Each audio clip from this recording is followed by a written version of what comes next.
শরিয়া আইন কিংবা শরিয়া বিচার ব্যবস্থা নিয়ে আমাদের দেশের মানুষের মধ্যে বেশ কিছু ভুল ধারণা আছে।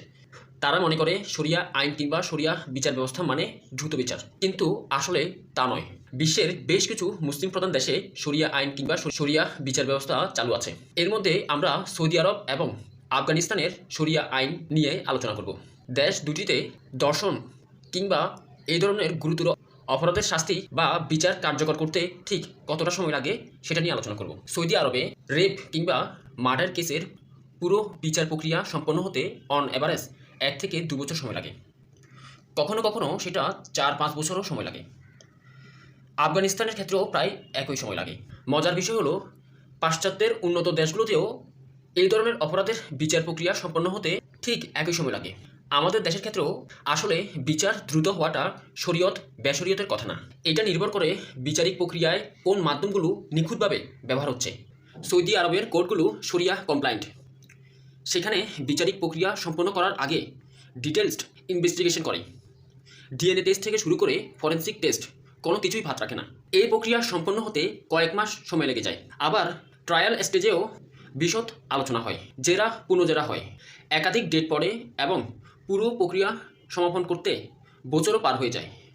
আগে বলেছিলাম কখনো কখনো 1 থেকে 2 বছর সময় লাগে। আবার কেস যদি অতি জটিল হয় তাহলে 3 থেকে 4 বছর 5 বছর পর্যন্ত সময় লেগে যায়। শরিয়া কোর্ট বলতে যে আমরা বুঝি চাটাইয়ে বসে মৌখিক সাক্ষ্য নিয়ে নগদ বিচার করে ফেলা, তা কিন্তু নয়। আর এটা সর্বৈব সত্যও নয়। তালিবানরাও একসময় ছাটাইয়ে বসে বিচার প্রক্রিয়া সম্পন্ন করত, এখনও গ্রামীণ পরিসরে কিছুটা হলে করে। কিন্তু আধুনিক রাষ্ট্র কাঠামোর আফগানিস্তানে তারাও আধুনিক বিচার প্রক্রিয়ার অনেক কিছুই অন্তর্ভুক্ত করেছে। সম্প্রতি আফগানিস্তানের যে জুডিশিয়াল কোড প্রণয়ন করা হয়েছে সেটা বিস্তারিত দেখুন। এটা বহুলাংশেই মডার্ন কোর্ট সিস্টেমের কাছাকাছি। অর্থাৎ আফগানিস্তানের মতো একটা তালিবান সরকার শাসিত রাষ্ট্রেও আগে যেভাবে ছাটাইয়ে বসে বিচার প্রক্রিয়া সম্পন্ন করত, সেখান থেকে সরে এসে আধুনিক বিচার কার্যক্রমে তারাও নিজেদেরকে অন্তর্ভুক্ত করেছে। প্রাক আধুনিক যুগে সমাজ ছিল ক্ষুদ্র পরিসরের, প্রযুক্তি ছিল অপ্রতুল এবং মানুষের মৌখিক সাক্ষ্য গ্রহণ করা সহজ ছিল, ফলে বিচার দ্রুত করাও সহজ ছিল। শুধু শরিয়া কোর্টে নয়, তখন বেসিক্যালি পৃথিবীর সকল কালচারে বিচার দ্রুত করা যেত। কিন্তু এখন তা চাইলেও সম্ভব নয়। সমাজ পরিস্থিতি, রাষ্ট্র কাঠামো সব কিছু বদলে গেছে।